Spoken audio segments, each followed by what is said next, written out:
Bienvenue dans le jour 7 du programme du sauteur affûté. Aujourd'hui, on va regarder comment bien dormir pour brûler des graisses. Donc, au programme du jour, on va parler de sommeil et de graisse. Je vais vous donner quelques tips pour améliorer votre sommeil et puis on aura également le défi actif numéro 4. Donc, sommeil et graisse. Là, ici, je vais vous parler de données qui ont été faites dans des études. Donc, c'est des données validées scientifiquement et du coup qui sont solides. Donc, une nuit complète de sommeil de 8 heures, ça vous permet de brûler davantage de graisse à régime égal. Qu'est-ce que je veux dire par ici? C'est que dans une étude, ils ont comparé deux groupes. Un groupe qui avait ces 8 heures de sommeil et un groupe qui volontairement manquait de 1 heure de sommeil. À ces deux groupes, pendant 2 mois, ils ont donné le même régime alimentaire, le même régime en termes d'activité physique. Et ce qu'ils ont observé d'un terme de dépenses caloriques et de brûlage de graisse, c'est que à régime égal, ceux qui avaient une nuit complète de sommeil de 8 heures, ils arrivaient à griller plus de calories et de graisse que le groupe qui leur était opposé. Ici, comme on est dans un programme de brûlage de graisse, je vais orienter cette section sommeil quand même plutôt sur le brûlage de graisse, d'accord? Donc, ce qui se passe aussi quand on manque de sommeil, c'est que déjà, petit point numéro 1, on va augmenter notre apport calorique. Pourquoi? Parce que notre corps, il nous pousse à manger plus. Ça, c'est des réactions qu'on appelle physiologiques qui se passent dans notre corps. C'est que avec un déficit de sommeil, notre corps, il va se mettre dans un mode où il va vouloir récupérer de l'énergie quelque part et du coup, il va nous pousser à vouloir manger plus. C'est pour ça que dès qu'on sera à la maison, on aura envie de prendre un petit biscuit, prendre un petit truc et d'avoir toujours envie de manger quelque chose. Ensuite, point numéro 2, c'est que un manque de sommeil, ça peut nous faire augmenter notre apport calorique parce qu'on peut rater un entraînement. Alors là, on va plutôt parler de motivation, mais c'est toujours dû à des phénomènes physiologiques. Le fait de manquer d'heures de sommeil, ça va affecter notre manque de motivation, ça va affecter notre peak performance, ça veut dire notre capacité à pouvoir performer dans notre activité sportive. Et puis ça va affecter notre récupération. Donc, c'est pas le fait simplement de moquer de sommeil ou après, nous on se dit ah j'ai peut-être pas envie de faire entraînement.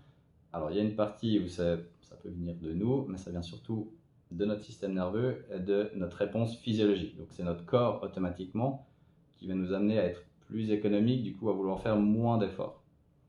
Ensuite, si vous voulez aller plus loin, les données que je viens de vous énoncer, elles ont été publiées dans ces deux études ici. Je vais vous mettre les liens dans les étapes de la vidéo si vous voulez aller jeter un coup d'œil. C'est en anglais, et si vous voulez vous farcir du langage scientifique, bien à vous, je vous les mettrai quand même à disposition si vous voulez. Ensuite, du coup, quelques conseils déjà pour optimiser votre sommeil. Un horaire régulier, ça c'est déjà la chose numéro 1. Essayez tous les jours de vous coucher à la même heure et de vous lever à la même heure. D'accord? Rien que d'avoir cette régularité, ça va modifier votre métabolisme et puis ça va lui donner un espèce de d'horaire à tenir et puis il sera du coup plus à même de vous donner vos heures de sommeil. Que si un jour vous vous couchez à 23 heures, celui d'après vous êtes fatigué, vous allez à 9h30 et puis vous n'avez pas la même heure de réveil, c'est pas l'idéal. Donc dans la mesure du possible, je sais qu'on a tous des quotidiens différents, essayez d'avoir un horaire assez régulier quand vous allez vous coucher et quand vous vous levez. Ensuite, votre chambre, il faut qu'elle soit sombre et froide. Pourquoi? Parce que notre corps, il a besoin, pour s'endormir, de diminuer sa température corporelle. Et puis cette température, elle se trouve quand la chambre, elle est aux environs de 18 degrés. D'accord?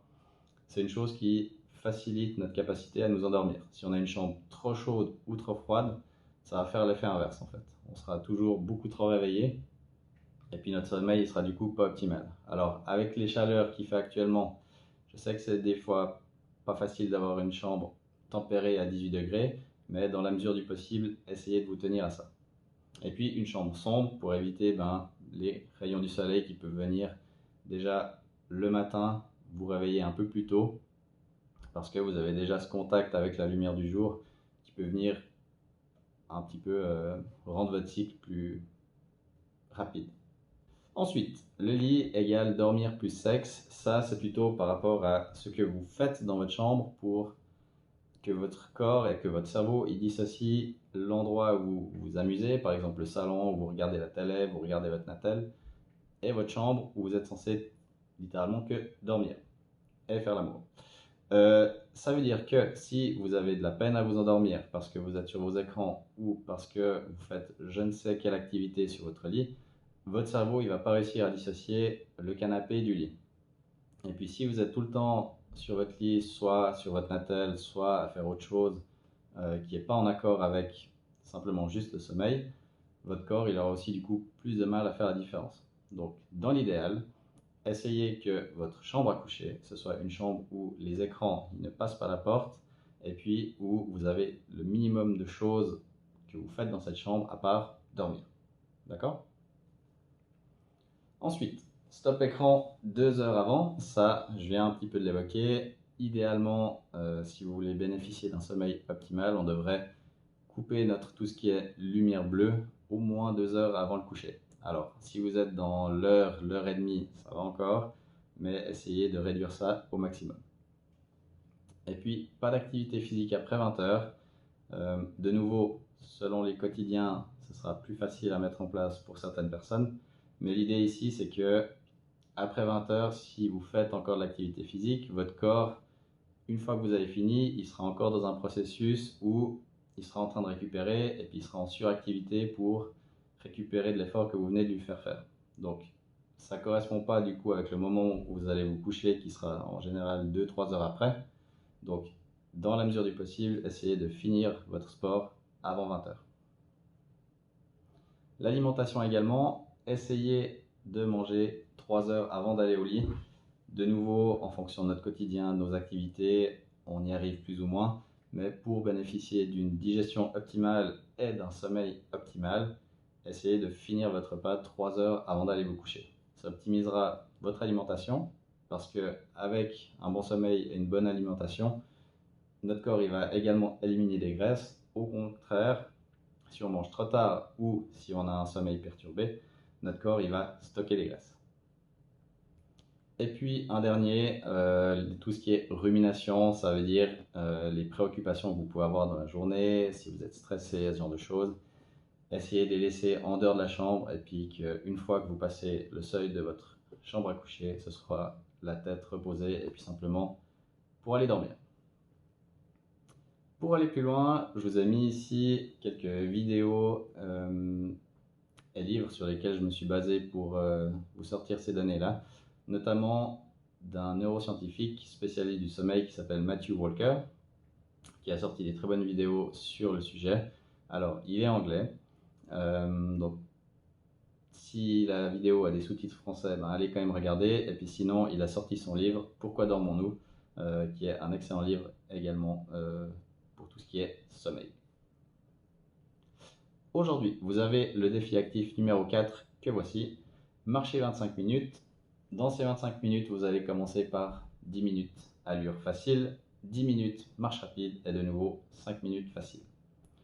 Évidemment que ça s'ajoute à votre défi de la semaine, donc c'est les deux choses que vous avez à faire principalement pour aujourd'hui.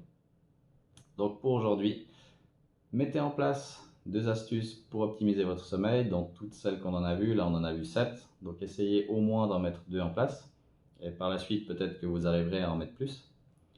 Faites le défi de la semaine, et puis le défi actif numéro 4, et puis à nouveau vous pouvez évaluer votre forme du jour. Et puis nous on se retrouve demain pour la suite.